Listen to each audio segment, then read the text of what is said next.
वो जब प्लेन का टिकट मेरे हाथ में आया ना, मुझे लगा मैंने क्या ही पा लिया। ना मेरे पास डिग्री, ना मेरे पास पढ़ाई, मुझे फीवर है 103, बारिश है बाहर, मैंने मेडिसिन खाई है और बॉस बोल रहा है अब्यूजिव लैंग्वेज यूज करके कि तू साइड क्यों नहीं गया। From a cleaning job to training corporates, it's a huge jump. So 1200 से 2500, 2500 से 4500 राइट। बट स्टिल मैंने छोड़ा। मैंने इतने इंटरव्यूज दिए ना और इतने रिजेक्शन हुए मेरे कि मुझे लगा यार मेरे अंदर कुछ है भी, कोई हायर करेगा मुझे नहीं करेगा। He said if you are asking me then let me tell you, you sound like a gay on phone. I got into an argument with him. I did not take that feedback that time. But आज जब तुम पीछे देखते हो तो तुम्हें क्या लगता है कि कौन सी ऐसी 3 बहुत बड़े लेसन है जो तुमने ड्रॉ किए हैं? He came with the gun and caught me from my shoulder. इतनी देर तक वो जो कॉलर पकड़ के रखा था उसने मेरा, जो शेक किया मुझे, उसने मुझे अंदर से शेक कर दिया। यार आज का पॉडकास्ट बहुत खास है because the person I am talking to in the podcast is an amazing friend. He is a school drop out, सिर्फ 9th क्लास तक पढ़ा है, लेकिन जब आप उससे बात करते हो, जब आप उसके काम के बारे में समझते हो तो आपको पता चलता है कि इस इंसान ने कितनी मेहनत की है, जो एकेडमिक्स को बीच में छोड़कर, यानी कि उसके पास किसी तरह की फॉर्मल एजुकेशन नहीं थी, बावजूद उसके आज वो एक अच्छे मुकाम पर है। आज वो कॉर्पोरेट्स को ट्रेनिंग देता है। हम ये भी समझने की कोशिश करेंगे कि जब हम छोटे शहरों से आते हैं तो हम क्या कर सकते हैं, कैसे हम अपने आप को उस काबिल बना सकते हैं, किस तरह का माइंडसेट की ज़रूरत होती है, क्या चीज़ें करनी पड़ती हैं। आज हम उन सब के बारे में इस पॉडकास्ट में बात करेंगे। Before you watch the conversation, आप चैनल को सब्सक्राइब जरूर कर दीजिएगा बिकॉज उस सब्सक्रिप्शन से हमें बहुत हेल्प होती है। यार एक बात जो तेरे बारे में है कि तू दिल्ली में ही पला पड़ा है, ठीक है, और but you are not always this corporate guy, this trainer, you know what you have become now is so amazing. So what was your first job? My first job, that was of a cleaner. Of a cleaner? Yeah, I used to do jhadu pocha at a doctor's clinic. Yeah. And it was when? 2003. 2003? You must be in school then. Yeah. I was, but then I had quit. अच्छा, तूने school छोड़ दिया था? Yeah. Okay. Tell me more about it. Like, क्या था वो? What was this job? Yeah, right. So मैं हमेशा से ही अपने फादर को सपोर्ट करना चाहता था फाइनेंशियली, बहुत छोटी सी एज से। और ऐसा क्यों हुआ? क्योंकि जब मैं बहुत छोटा था तब मेरी मदर एक्सपायर हो गई थी। सो मैंने देखा था मेरे फादर के बहुत सारे स्ट्रगल्स। वो एक अच्छी खासी जॉब में थे जब मेरी मदर थी, बट जब मदर चली गई उनके जाने के बाद, उनके डेथ के बाद, फादर ने वो गारमेंट एक्सपोर्ट्स की जॉब छोड़ी। क्यों? क्योंकि वहाँ पर उनको ज़्यादा टाइम नहीं मिलता था हमें देने के लिए, मुझे और मेरी सिस्टर को देने के लिए। तो उन्होंने वो जॉब छोड़ी और वो कुछ छोटी छोटी जॉब्स करने लगे उस टाइम पर। उन्होंने इनफैक्ट ऑटो रिक्शा भी चलाया। और कुछ लाइफ में ऐसे दिन भी देखे हमने कि रिसोर्सेज नहीं हुआ करते थे। राइट। खाने पीने से रिलेटेड भी दिक्कतें थी। तो बचपन से ही वो सीड आ गया था मेरे माइंड में कि मुझे मेरे फादर को सपोर्ट करना है। तो जिसकी वजह से मैंने बहुत ही जल्दी 2003 में पढ़ाई। You were what age then? 2003 कितने साल का था यार मैं? 17 साल का था। Okay, right. 17 ईयर्स का मैं था तब। और मैंने पढ़ाई छोड़ी, मैंने जॉब ज्वाइन करी। मुझे याद है पापा ने 1-1.5 हफ्ता मुझसे बात नहीं करी थी, क्योंकि वो कभी नहीं चाहते थे मैं ऐसा करूं। वो हमेशा चाहते थे मैं पढ़ाई करूं, बट मैंने छोड़ दी क्योंकि मुझसे नहीं हो पा रहा था। वो क्यों नहीं हो पा रहा था उसके पीछे भी बहुत बड़ा रीज़न था, बट नहीं हो पा रहा था। क्या क्यों नहीं हो पा रहा था? हाँ, ऑलराइट। सो वो जो बच्चा स्कूल जाता है उसे जब टीचर्स के रिमाइंडर आते हैं ना फीस के, वो बच्चा मॉर्निंग असेंबली में खड़ा है, उसने देखा कि टीचर उसको देख रही है और बच्चे को ये डर लग रहा है कि ये टीचर असेंबली खत्म होते ही, प्रेयर खत्म होते ही इस बच्चे को पकड़ेगी और बोलेगी बेटा पापा ने फीस नहीं दी, बेटा पापा को बुलाओ। उस डर ने मुझे पढ़ाई से डिटैच कर दिया। ओके। क्यों? क्योंकि एज आई सेड पापा छोटी छोटी जॉब्स करने लगे थे, ऑटो रिक्शा भी चलाने लगे थे, तो उतने पैसे नहीं हुआ करते थे। तो स्कूल की फ़ीस भी नहीं जा पाती थी काफ़ी महीने। तो रेगुलर फॉलोअप्स ना, उन्होंने मुझे पढ़ाई से अलग कर दिया। मुझे स्कूल जाने से डर लगने लगा। क्यों? क्योंकि स्कूल जाऊंगा तो टीचर को फेस करना पड़ेगा, प्रिंसिपल के सामने जाके खड़ा होना पड़ेगा, पापा को बताना पड़ेगा कि आज फिर से फीस मांगी गई, और पापा फिर थोड़ा सा टाइम मांगेंगे वहाँ जाके, और फिर यही रिपीट साइकिल होती रहेगी। इन सभी एक्सपीरियंसेस ने मुझे डिटैच कर दिया पढ़ाई से। मैं हमेशा चाहता था, और मैं बहुत ब्राइट स्टूडेंट था, मैं हमेशा फर्स्ट सेकंड आया करता था, अपने टीचर्स का फेवरेट था मैं। बट ये एक्सपीरियंस ने मुझे डिटैच कर दिया पढ़ाई से, जिसकी वजह से मैंने बहुत जल्दी पैसा कमाने मैं चला गया मार्केट में। तो जो मेरी पहली जॉब थी, क्योंकि कुछ था नहीं मेरे पास, ना एक्सपीरियंस था, ना डिग्री थी, ना कुछ और था। हाँ, तो पहली जॉब एक दोस्त की हेल्प से मुझे एक डॉक्टर की क्लिनिक पे मिली, जहाँ पर मेरा काम था डॉक्टर साहब की क्लिनिक ओपन करना सुबह शाम, वहाँ पे झाड़ू पोछा करना, पेशेंट्स जो आते थे उनकी एंट्री करना, और जब डॉक्टर साहब का टाइम ओवर हो गया तो ताला बंद करना क्लिनिक और वापस घर चले जाना। राइट। 1200 रुपये मेरी पहली तनख्वाह थी 2003 में, जो कि कभी मैंने पूरी शायद नहीं ली किसी भी महीने, जहाँ तक मुझे याद है। क्यों? क्योंकि अगेन वही डेली का स्ट्रगल, घर में सामान की कमी, कभी आटा लेके जाना है पापा को सपोर्ट करना है, तो कभी सब्ज़ी के लिए सपोर्ट करना है, कभी सरसों का तेल लेके जाके सपोर्ट करना है, कभी गैस छोटा वाला जो आता था उसे सपोर्ट करना है। तो मैं हफ्ते में 3-4 बार डॉक्टर साहब से 100 रुपये करके पैसे ले लिया करता था, और महीने का एंड आते आते वो मेरे 1200 से बच के कभी 100 रुपये बच रहे हैं तनख्वाह में से, कभी 200 बच रहे हैं, कभी 500 बच रहे हैं, वेरीज हर महीने। सो इस तरीके से मैंने मेरी जर्नी स्टार्ट करी। तो वो जो फितूर आया ना कि पैसा। You did it for how many days? Like कब तक, कितने महीनों सालों, कब तक किया वो? एक साल मैंने ये किया। एक साल ये करने के बाद थोड़ा सा प्रमोशन हुआ, क्लिनिक से हट के मैं एक नर्सिंग होम में चला गया। ओके। राइट। वहाँ भी थोड़ा प्रमोशन जब हुआ तो वहाँ ऑफ कोर्स वो सफाई वाला क्यारे हट गया बट पेशेंट्स की एंट्री करने वाला काम था। ओके। बट वहाँ पर मुझे अपॉर्चुनिटी मिली एक आई सर्जन के साथ उनको ऑपरेशन थिएटर में सपोर्ट करने की।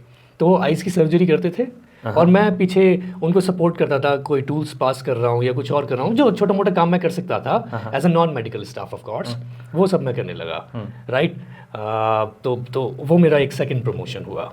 बट ये जो फेज़ था ना, इस फेज़ में जो एक सबसे बड़ी चीज़ थी जो मुझे इंस्पायर करती गई, राइट, वो ये थी कि जो मेडिकल रिप्रेजेंटेटिव्स आते थे ना, मैं उनसे बड़ा इंस्पायर होता था। क्यों?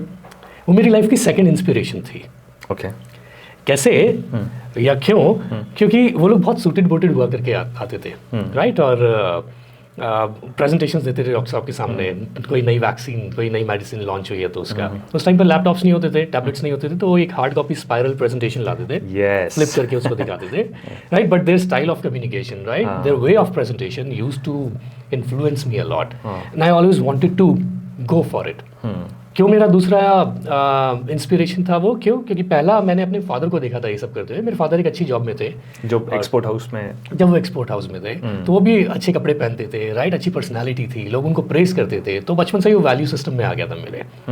तो जब यहाँ पर मैं ये सब जॉब्स कर रहा था तो मुझे वही सब चीज़ दिखी और वो मुझे इंस्पायर करती थी कि मुझे यहाँ नहीं रुकना है, मुझे आगे बढ़ना है।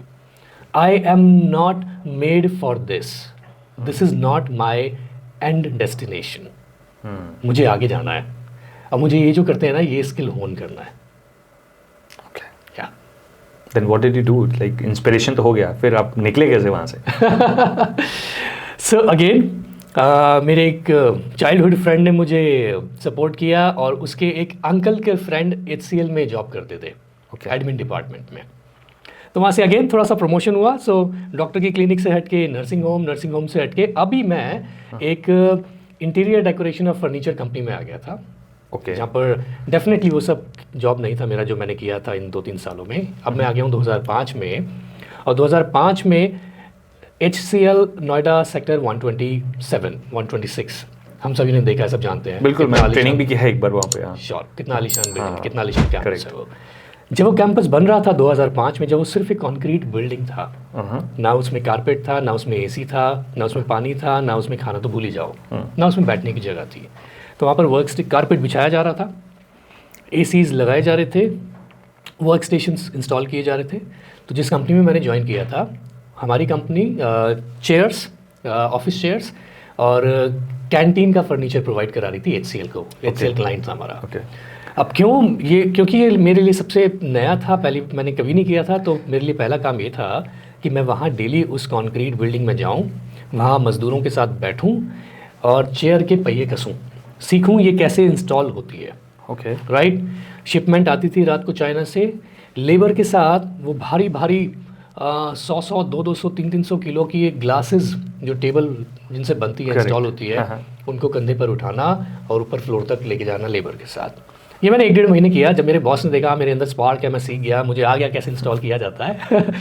देन मेरी लाइफ की पहली अचीवमेंट 2005, उन्होंने मुझे वहाँ से उठा के बोला बेटा अब तू जा और अपना प्रोजेक्ट हैंडल कर चेन्नई।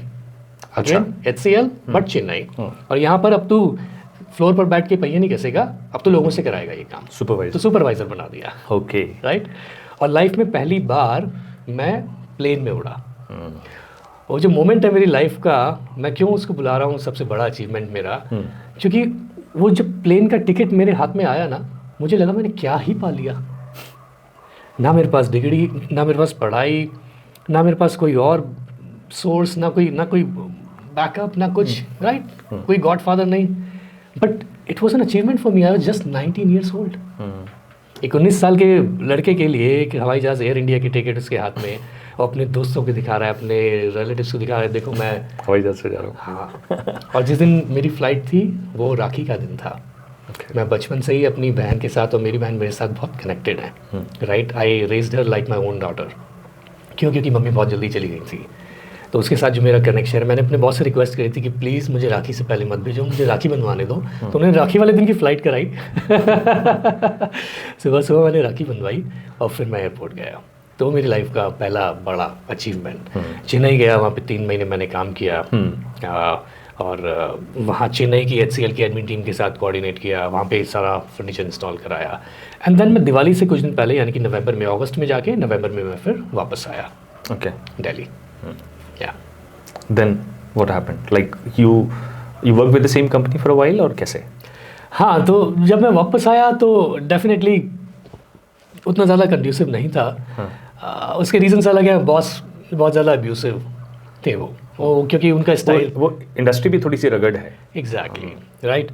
और क्योंकि मेरी इंस्पिरेशन कुछ और थी, जो मैंने बताया ना, मैं मार्स से इंस्पायर्ड था, अपने फादर से इंस्पायर्ड था, तो ये सब मेरे लिए था ही नहीं। वो तो ये है कि अर्निंग के लिए मैं चला गया था, but it was a pain for me actually. मुझे बुखार हो गया, मैं एक दिन साइट पर नहीं गया तो बॉस ने माँ बहन कर दी फ़ोन पर। मैं 19 साल का लड़का अपने पापा से दूर, अपनी बहन से दूर, इतने 100 किलोमीटर दूर जाके रह रहा हूँ चेन्नई में। राइट। मुझे फीवर है 103, बारिश है बाहर, मैंने मेडिसिन खाई है, और बॉस बोल रहा है of course abusive language use करके कि तू साइट क्यों नहीं गया, क्या कर रहा है, etcetera etcetera. I can not share that language. तो वो सब ने ना मुझे अगेन बहुत शेक कर दिया that I am not made for all this यार, why this is all happening with me. So again क्योंकि इंस्पिरेशन कुछ और थी। राइट। तो मैंने वो जॉब छोड़ा। वहाँ बाय द वे मेरी सैलरी 4,500 रुपये हो गई थी। सो 1200 से 2,500, 2,500 से 4,500। राइट। बट स्टिल मैंने छोड़ा। बट वो छोड़ने के बाद मुझे ज़्यादा बड़ा स्ट्रगल फेस करना पड़ा। क्यों? क्योंकि किसी ने बोला कॉल सेंटर में ज्वाइन कर, बड़ी आसानी से जॉब मिल जाती है।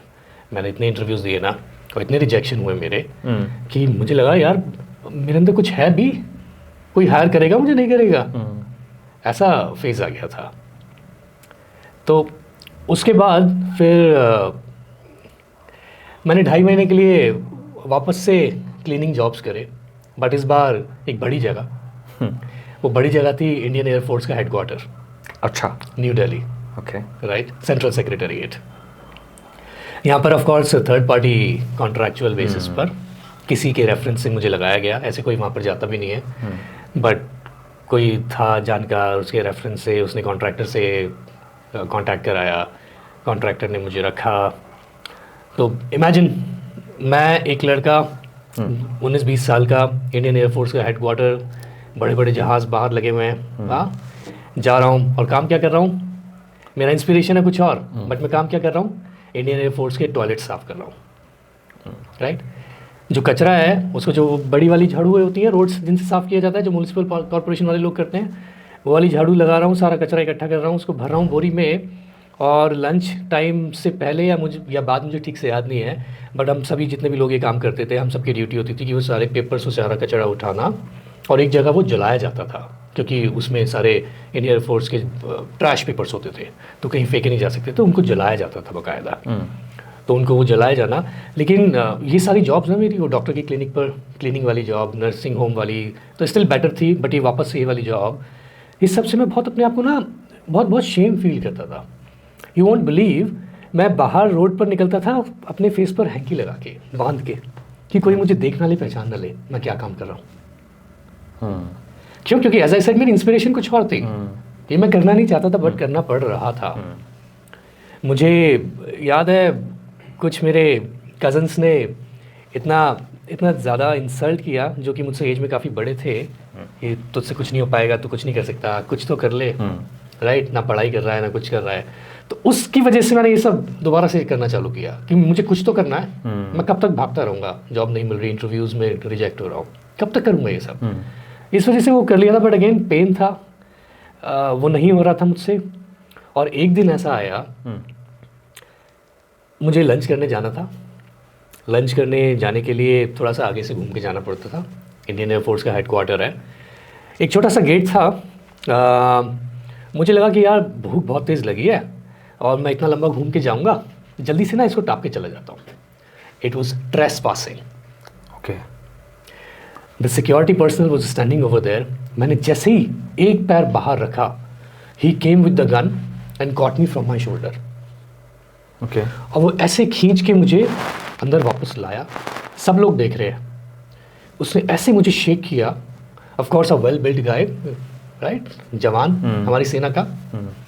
और उसने मुझसे बोला, he was from south India, उसने मुझे पहले तो डेफिनेटली अब्यूज़ किया। उसने पूछा कौन है तू, क्या करके भाग रहा है, राइट? मैं डर गया। मैंने कहा मैं कुछ नहीं, आईडी कार्ड होते थे वहाँ पर। मैंने कहा मैं काम करता हूँ, मैं तो लंच करने जा रहा हूँ। ही सेड अगर मैं चाहूँ तो तुझे अभी गोली मार दूंगा और कोई मुझसे सवाल नहीं पूछेगा क्योंकि तू भाग रहा है। उस एक्सपीरियंस ने ना मुझे अंदर से झंझोड़ दिया श्रवण। वो रिस्पेक्ट एक ऐसी, वो डिसरिस्पेक्ट एक ऐसा इंसिडेंट था मेरी लाइफ में, एक ऐसा मोमेंट था कि मुझे लगा कि यार इतनी इंसल्ट, मतलब वो लेवल का ह्यूमिलिएशन। वो ऑफ कोर्स जवान अपना काम कर रहा है, हाँ वो अपनी जॉब कर रहा है, हाँ वो अपना काम कर रहा है, बट इमेजिन, क्योंकि मेरा तुम्हारे साथ हो रहा है, मेरा ओरिएंटेशन नहीं है वो, राइट? मेरा इंस्पिरेशन कुछ और है और वो मेरे साथ हो रहा है, सब लोग देख रहे हैं और मैं ऐसे भर भर रो रहा हूँ। मैं सोच रहा हूँ गलती हो, मैं बोल रहा हूँ गलती हो गई, मैं अब नहीं करूँगा, मैं बस लंच करने जा रहा था। उसने कहा बुला अपने सुपरवाइजर को। सुपरवाइजर को बुलाया गया, सुपरवाइजर ने माफ़ी मांगी, छोड़ दो मेरे साथ काम करता है, आगे से नहीं करेगा। तब जाके उसने मेरा कॉलर छोड़ा। इतनी देर तक वो जो कॉलर पकड़ के रखा था उसने मेरा, जो शेक किया मुझे, उसने मुझे अंदर से शेक कर दिया।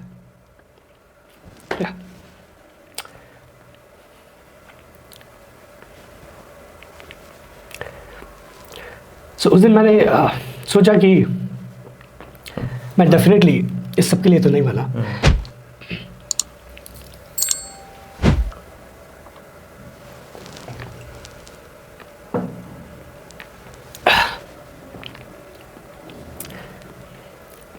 उस दिन वो जो सेल्फ रियलाइजेशन था ना, उसने अपनी चरम सीमा पकड़ ली कि मैं डेफिनेटली इसके लिए तो नहीं बना।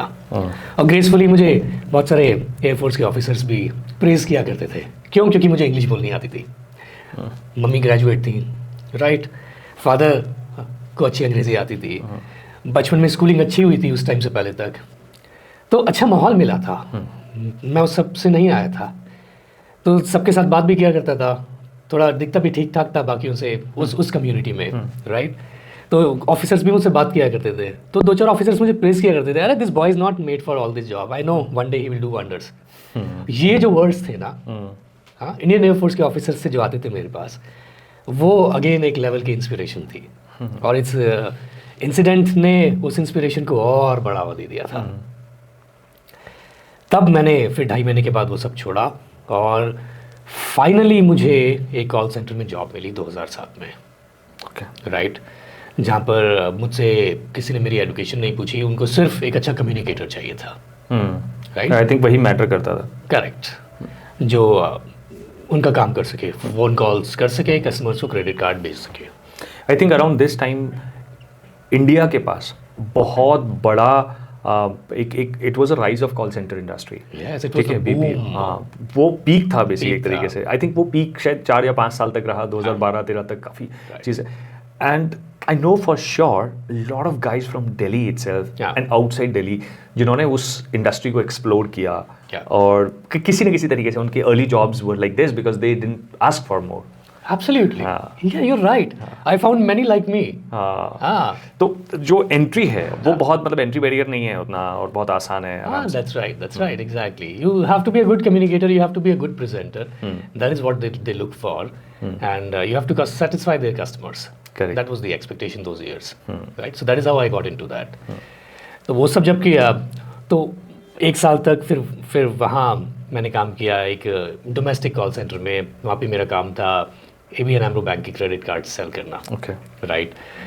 अब वहाँ पर भी एक ऐसा फीडबैक आया मेरी लाइफ में जिसने मुझे अगेन मेरी लाइफ 360 डिग्री ट्रांसफॉर्म कर दी। ऐसा क्या था? हाँ, सो एक नए मैनेजर आए फ्लोर पर और उन्होंने बार्जिंग सिस्टम्स इंस्टॉल करा दिए। बार्जिंग सिस्टम्स मतलब जितने भी कॉल्स हो रहे हैं कस्टमर्स को वो सब रिकॉर्ड हो रहे हैं अब। ओके, तो ये पहले नहीं होता था? पहले नहीं होता था। हाँ। उनके आने पर ये नया सिस्टम इंस्टॉल हो गया। ओके, उस मतलब उस कॉल सेंटर में? उस कॉल सेंटर में। ओके, बट अर्लियर तो मतलब it was a very common practice ना कि फॉर कॉल्स तो रिकॉर्ड होते ही हैं, they call it for educational purposes, but या दैट्स राइट। और लाइक क्वालिटी कंट्रोल के लिए करते हैं। क्वालिटी कंट्रोल के लिए, दैट्स राइट। और भी बहुत सारे फैक्टर्स होते हैं या बट उस सेंटर में नहीं था ये, तो वहाँ भी ये इंस्टॉल हो गया तो कॉल्स रिकॉर्ड होने लगी और रिकॉर्ड होने लगी तो सबके कॉल सुने जाने लगे। क्वालिटी मैनेजर भी आई, वो भी कॉल सुन रही है, सबको फीडबैक दे रही है। ये जो ओवरऑल मैनेजर हैं, प्रोसेस मैनेजर बोलते हैं उनको, वो भी सुन रहे हैं, वो भी फीडबैक दे रहे हैं। एंड उस इंसान ने, उस व्यक्ति ने मेरी पूरी लाइफ चेंज कर दी। उस फीडबैक ने मेरी लाइफ चेंज कर दी। तो आज जो मैं हूँ या जो मैं कर पा रहा हूँ, जैसा मैं बोल पा रहा हूँ, ये मैं उस फीडबैक की वजह से हूँ। Okay, right. वो फीडबैक क्या था? वो फीडबैक था कि जब उन्होंने कॉल सुने, फीडबैक देने लगे तो उन्होंने मुझे भी बुलाया। मेरे साथ मेरे और भी कॉलीग्स थे, एक मेरा बहुत अच्छा फ्रेंड भी था और वो ऐसी एक रूम में फीडबैक दे रहे थे। 5-7 लोग थे उस रूम में। उन्होंने मुझे भी फीडबैक दिया कि I think you should move to customer care, you should not do sales. मैंने कहा बट आप ऐसा क्यों बोल रहे हो? नंबर तो ठीक ही हो रहे हैं मेरे, टारगेट कभी कभी रह जाता है बट हो तो रहा है, मैं ठीक कर रहा हूँ, आप ऐसा क्यों बोल रहे हो? He said, don't provoke me buddy, but I think you must try customer care, you're not made for sales. अच्छा। I said, but why are you saying so? He said, okay. He said, if you're asking me, then let me tell you, you sound like a gay on phone. I said, what? So, can you understand? वो सीधा यहाँ आके लगा। तो मुझे वो बुलाया जा रहा है 2007 में, जो कि टैबू हुआ करता था और मैं था भी नहीं और मुझे बुलाया जा रहा है, you sound like a gay. I said, how can you say this? And I started, confronting him. I got into an argument with him. I did not take that feedback that time. But he continued. And that again shook me. Right? And it was again a hit on my dignity. That how can he call me that in front of 5-7 other people? It was a hit on the dignity, right? He said, then उसको भी realize हुआ कि of course ज़्यादा हो गया है. So he calmed me down and he said, he took his hand on my shoulder. He said, understand why I'm saying this to you. Realize what my feedback is telling you. उस time तो नहीं हुआ, उस moment में नहीं हुआ. You took it personally because of course it's a personal remark. Yeah. But the feedback was about the voice. The feedback was about, yes, the tone. Yeah. It was about, so his feedback, so when he detailed, his feedback was कि जब तुम customer को बेचते हो ना तो तुम एकदम उसके पैरों में गिर जाते हो. सेल्स में वो नहीं चलता यार. You have to be assertive. You cannot say yes to everything to customer. तो मुझे बाद में समझ में आया. उस टाइम तो मैं खूब गुस्से में आ गया. इनफैक्ट मैं रो भी गया क्योंकि इतने सारे लोगों के सामने यार ऐसे बुलाया जा रहा है, क्या कैसा फील होगा. बट जब बाद में मैंने रियलाइज़ किया ना, and you know what I started doing, I started working on my verbal communication. Okay. What I did, I started standing in front of mirror and I started talking to myself. जो pitch हुआ करती थी वो pitch मैं अपने आप को करने लगा शीशे के सामने खड़ा होके किस मैं तरह की कैसे एक्सरसाइज करते थे? मतलब मैं किस तरह की चीज़ें? फोन कॉल जैसे पिच करते हैं, Okay. Sir my name is so and so, I am calling from this bank and I would like to take your 5 minutes, I have this credit card special features for you, जो भी pitch हुआ करती थी। Correct. Right, अभी मुझे pitch याद भी नहीं है ठीक से, पर जो भी हुआ करती थी। So I started practising this in front of mirror, which helped me in analysing कि मेरा बॉडी लैंग्वेज क्या है, मेरे फेशियल एक्सप्रेशंस क्या है, मेरी टोन कैसी आ रही है, मुझे कैसी सुनाई दे रही है। And that feedback improved me as a communicator. This is an amazing exercise that a lot of people they say that you should talk to yourself in mirror. और ये जब आप फोन कॉल पे बात कर रहे हो, how your body language is important. But it makes a lot of difference because आपकी body language आपके नर्वस सिस्टम को ये कम्युनिकेट करती है. For example if I am very slothy sort of like एकदम स्लाउच करके बैठा हूँ ये चीज़ और बात कर, मैं चाह कर भी एनर्जी नहीं ला सकता इसमें unless I sit up front and my body language is correct, तब तक वो आएगी नहीं. So you got to imbibe it. Yes. That's a very that's the reason why it works. So exactly आज जब मैं ट्रेनिंग प्रोग्राम्स करता हूँ इफेक्टिव कम्युनिकेशन पर और लोगों को बताता हूँ द इम्पोर्टेंस ऑफ टोन, सो इस एक्सरसाइज ने मेरी टोन इंप्रूव कर दी जो मिसिंग थी उस टाइम पर, है ना.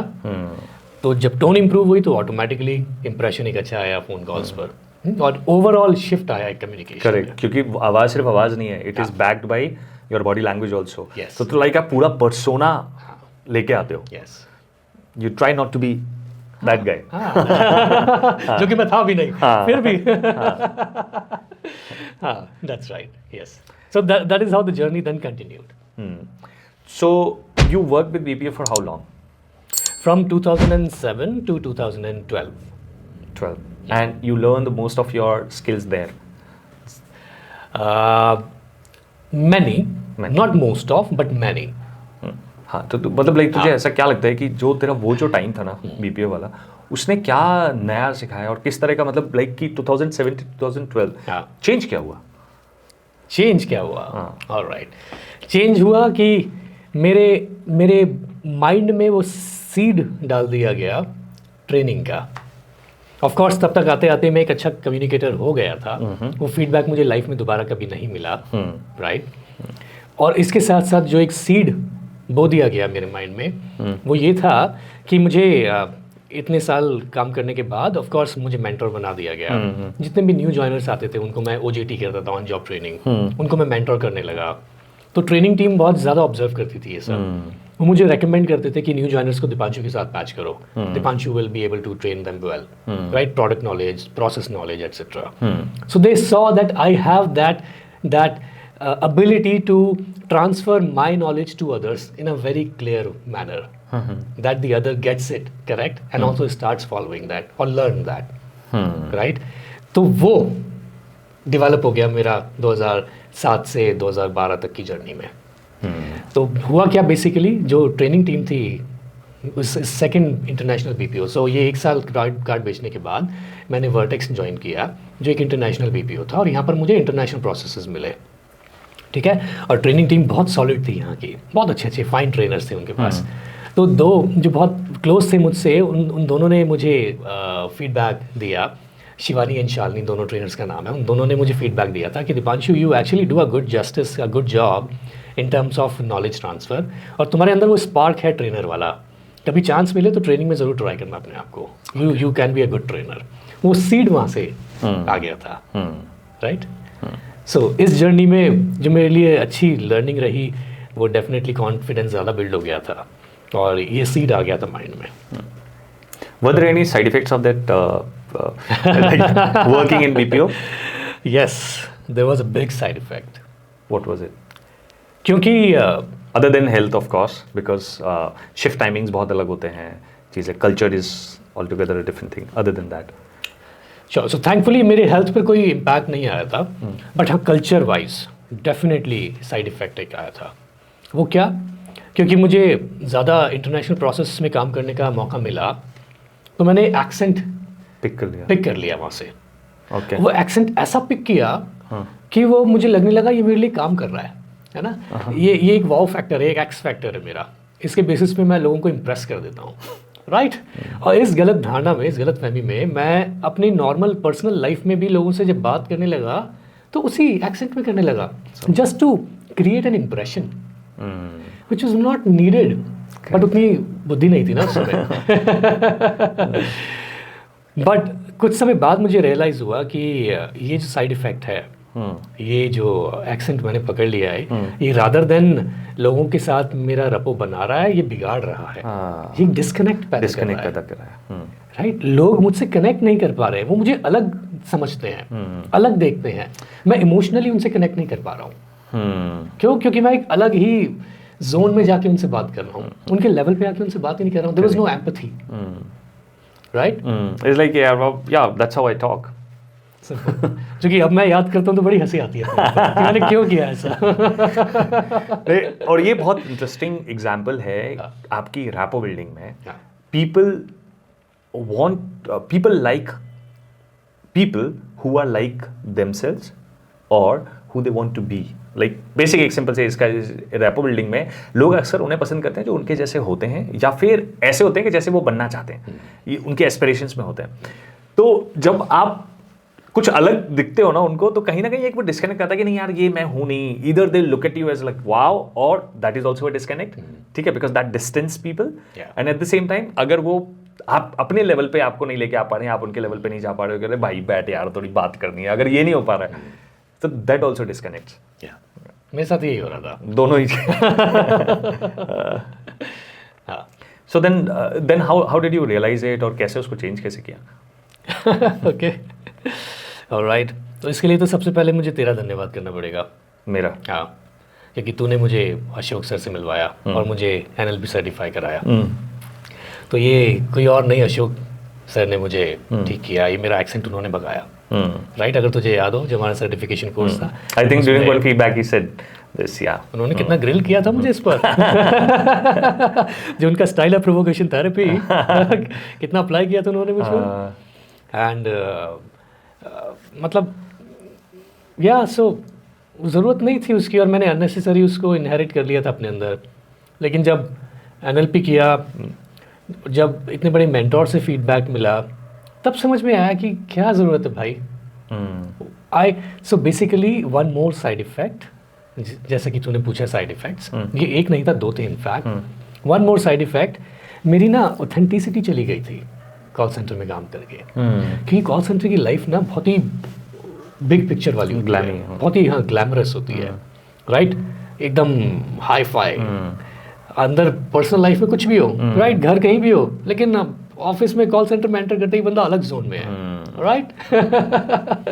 नहीं, वो चकाचौंध तो डेफिनेटली बहुत अट्रैक्ट करती है। हाँ, तो उस सब एक्सपीरियंस ने, वो भी इतने लंबे समय तक मुझे एक अनऑथेंटिक पर्सन बना दिया था, बांध के रखा कि यार ये तो चल रहा है ना, it is working for you. हाँ, दैट्स राइट।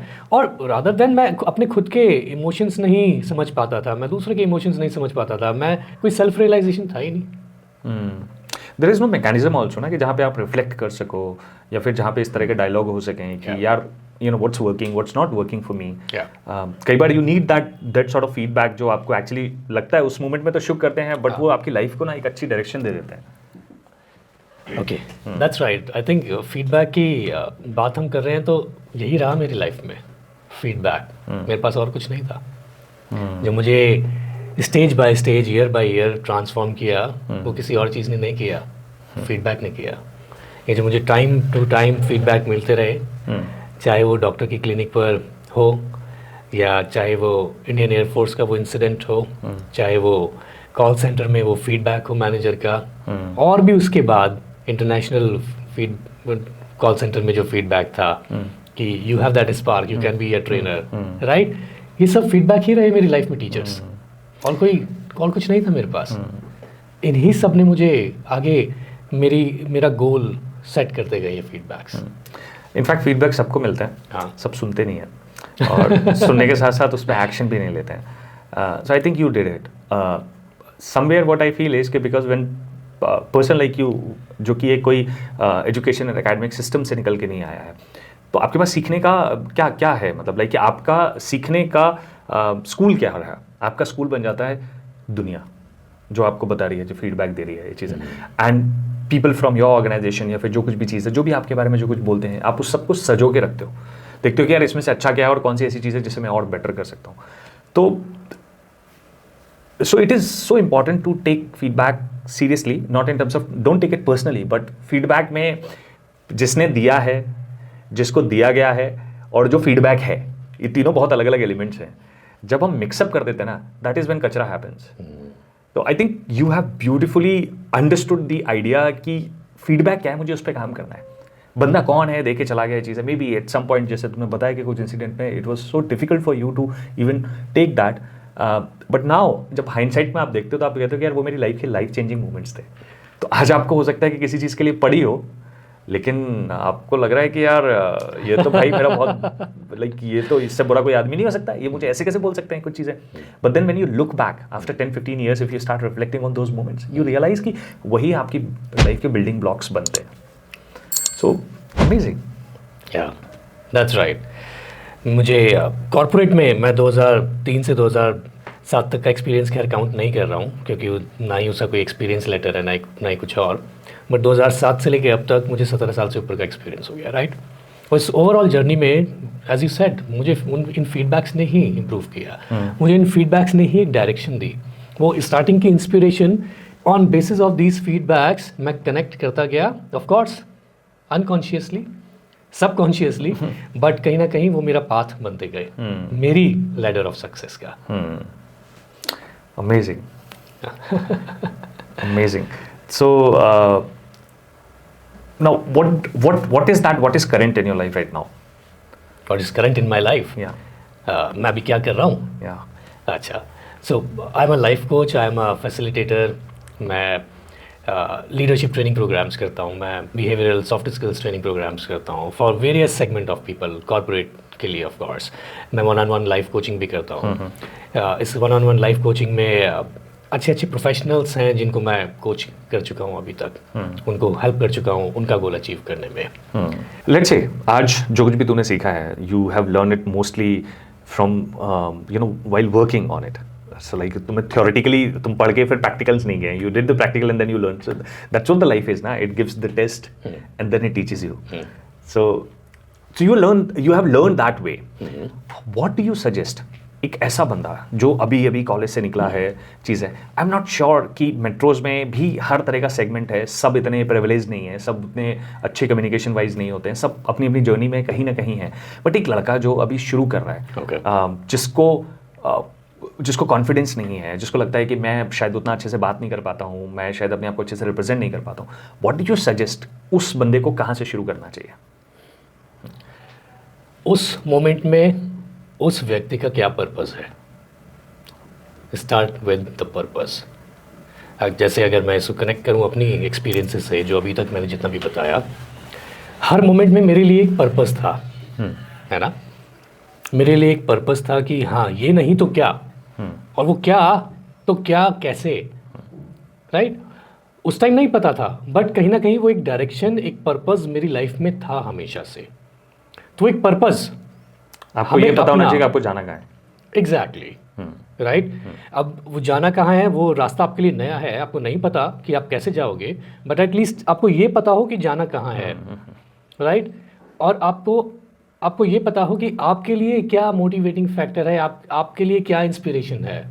अगर अंदर से आपको वो इंस्पिरेशन नहीं आ रही है तो यानी कि वो आपका रास्ता नहीं है, right. In your case what I feel is कि तुमको सामने चीज़ें आ रही हैं और तुमको ये पता है कि मुझे ये तो नहीं चाहिए. हाँ, कई बार होता है कि हमें ये नहीं पता कि हम कहाँ जाएंगे, बट लेकिन ये इसमें नहीं रहना यार. हाँ, यस. तो सो जब हमें ये पता होता है कि हमें इसमें नहीं रहना, तो हम यहाँ से निकलने की कोशिश करते हैं. अब ये नहीं पता कहाँ जाएंगे, बट यहाँ तो नहीं रहेंगे. That's right. And that itself is a progress. Yes. That itself is like you're coming out of that space, and that's when the direction happens. Yeah. है ना? That's right. Exactly. So what else can, like say for example हमें ये पता चला कि हमें ये करना है, ये चीज़ें, फिर communication wise क्या चीज़ें कर सकते हैं? Okay. So जो मैं देखता हूँ अब इवन जो बैक एंड जॉब्स है ना, क्योंकि मैं डे इन डे आउट इतने सारे ट्रेनिंग प्रोग्राम्स करता रहता हूँ, और एक बड़े लेवल पर रिक्वायरमेंट्स आती हैं इफेक्टिव कम्युनिकेशन की, प्रेजेंटेशन स्किल्स की. तो even for the back end jobs, even for the people who are at the back end jobs, for them their L&D departments, their HR departments are referring कि मेरे लोगों को communication में अच्छा होना है, right. Communication does not mean Angrezi, communication means you know how to express yourself, as simple as that. Correct. Right. So communication आपका अच्छा होना ज़रूरी है, नो मैटर आप एक इंट्रोवर्ट हैं या आप एक एक्सट्रोवर्ट हैं। आपको वो इंट्रोवर्ट और एक्सट्रोवर्ट के बीच का जो सफ़र है ना, एम्बीवर्ट वाला, आपको वो तय करना है। विच मीन्स आपको पता हो आपको कहाँ पर कितना कैसे एक्सप्रेस करना है अपने आप को। लैंग्वेज कुछ भी हो सकती है, बट वो तरीका सही आना ज़रूरी है। राइट, ताकि आप अपनी बात सामने वाले तक किसी भी फॉर्म में, बोल के, सुन के, लिख के, ऑब्जर्व करके, बॉडी लैंग्वेज के थ्रू, किसी भी फॉर्म में आप अपनी बात सही तरीके से पहुंचा पा रहे हैं सामने वाले को, वो पता होना बहुत ज़रूरी है। क्योंकि मैं देखता हूँ, मेरी क्वेरीज आती हैं, ये सवाल आते हैं, अच्छे एक्सपीरियंस प्रोफेशनल से आते हैं कि ज़रूरत क्या है। राइट, काम नहीं है। काम नहीं है, क्यों नहीं है भाई? आपके इंटरपर्सनल स्किल्स कैसे सामने वाला आपसे कनेक्ट क्यों होगा? करेक्ट। एक ऑर्गेनाइजेशन में it's a bunch of people, right? You are not only one person who is working, you are working with many other people. So आपको वो स्किल्स होने ज़रूरी हैं आपके अंदर कि आप लोगों से इंटरपर्सनली कनेक्ट हो सके। और उसमें क्या काम करेगा? उसमें आपको कम्युनिकेशन आपको हेल्प करेगा ना। करेक्ट। कम्युनिकेशन डेफिनेटली आपको एज देता है। एग्जैक्टली। और बहुत सारे, मैं खुद भी, जैसे I come from a very small town, और हम ये देखते थे कि हमारे यहाँ पे कुछ कम्युनिकेशन छोड़ो, स्कूल और कॉलेज तक छोड़ो, इनफैक्ट जब मैं MBA भी करने गया ना, तभी भी कोई ऐसा बंदा नहीं था। किसी का अच्छा होता था तो उसकी तारीफ तो होती थी कि भाई इसका अच्छा ये चीज़ है, बट कोई ट्रेनिंग मॉड्यूल नहीं था, कोई ऐसा प्रोग्राम नहीं था कि जिसमें आप डालो, चीज़ें करो। और आज भी मैं आपको एक सच्चाई है कि भाई कॉलेजेस बात करते हैं कि हम अपने बच्चों को ये ट्रेनिंग देते हैं, वो देते हैं चीज़, कॉन्क्रीट बहुत कुछ ऐसा नहीं है। और मैक्सिमम कुछ जगह कर रहे हैं, हार्डली 1 और 2% ऐसे कॉलेजेस होंगे जो कि कुछ करते हैं। तो अगर आप एक ऐसे प्रोफेशनल हैं जो कॉलेज के भरोसे बैठे हुए कि भाई ये मुझे कुछ सिखा देंगे, आपको कम्युनिकेशन का जो पूरा जो आइडिया है ना, you have to develop your communication, that becomes your responsibility. तो आपको खुद से ही करना पड़ेगा।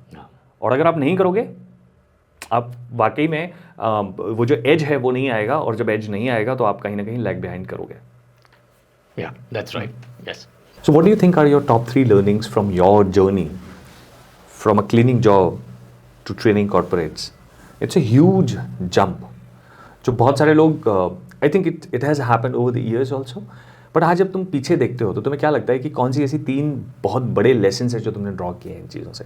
पहला लेसन जो हमेशा हर वक्त मुझे एक इम्प्रूव्ड इंसान बनाता गया, वो है ओपननेस टू फीडबैक।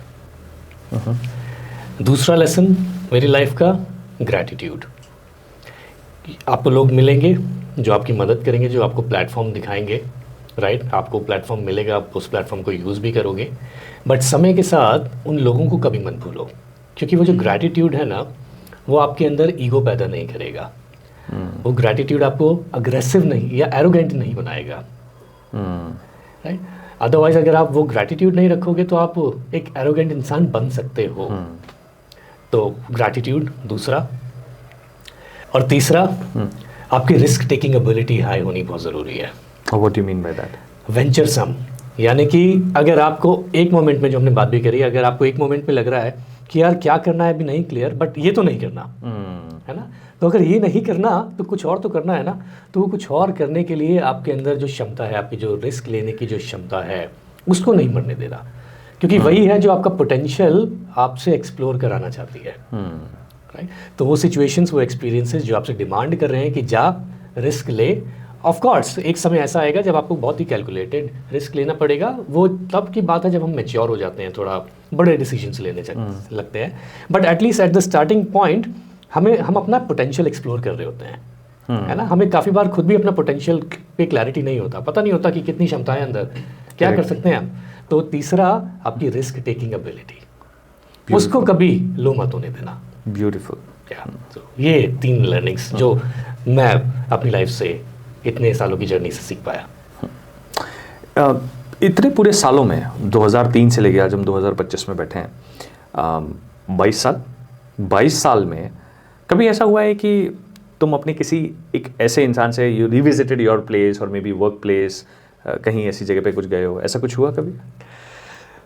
मैं बहुत सालों से चाहता था वो व्यक्ति, वो लोग जहाँ से मुझे दूसरी इंस्पिरेशन मिलती थी ना, और जहाँ से मैंने शुरुआत करी थी 2003 में, मैं उनसे हमेशा से वापस जाके मिलना चाहता था।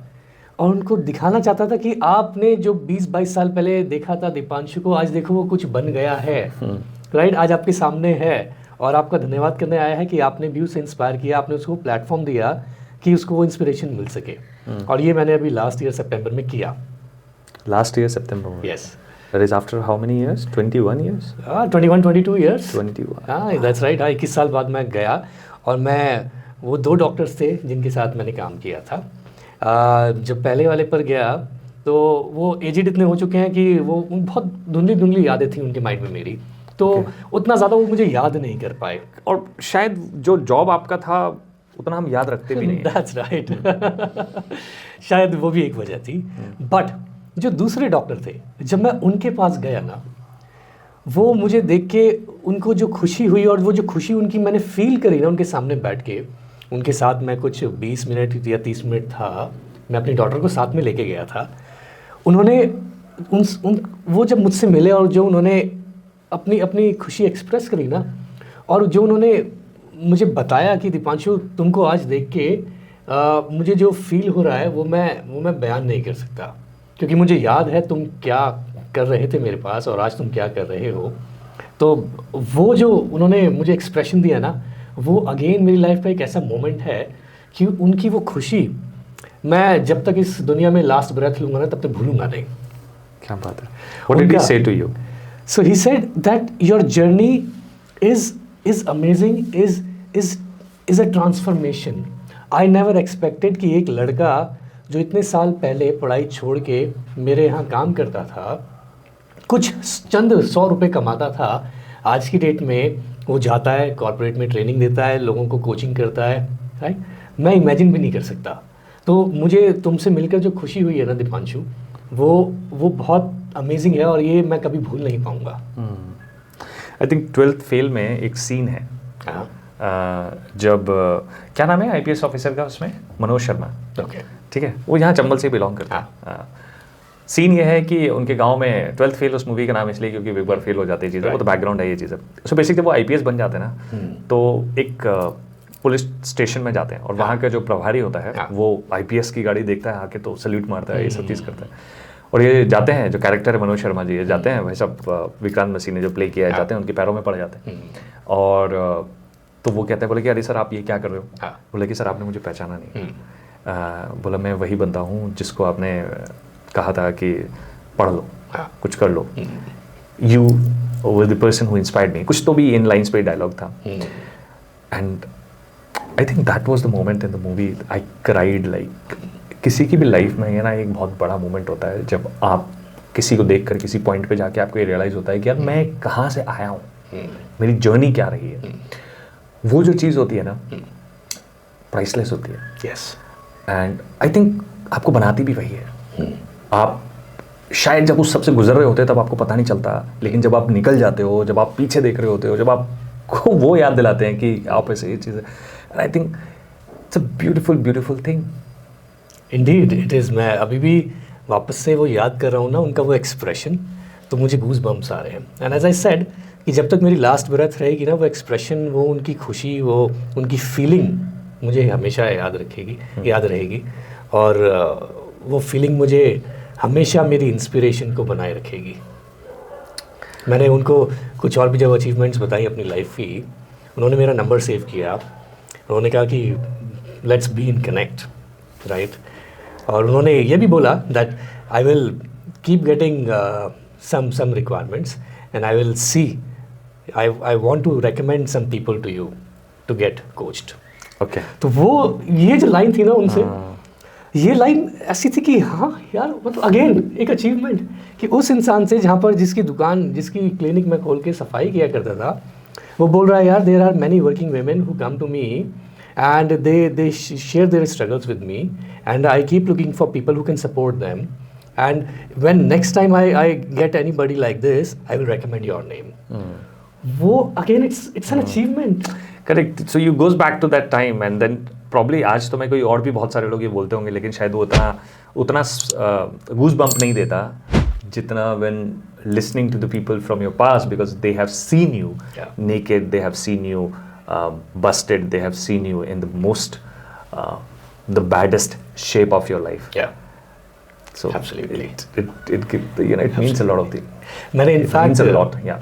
इट डज मैंने इनफैक्ट वो जो प्रोसेस मैनेजर थे जिन्होंने मुझे कॉल सेंटर में फीडबैक दिया था, उनको भी कई सालों बाद जब मैंने वो चेंज कर लिया, वो स्किल होन कर लिया, मैंने उनको लिंक्डइन पे ढूंढा और भी बहुत सारे प्लेटफॉर्म्स पे ढूंढा, मुझे वो मिले नहीं।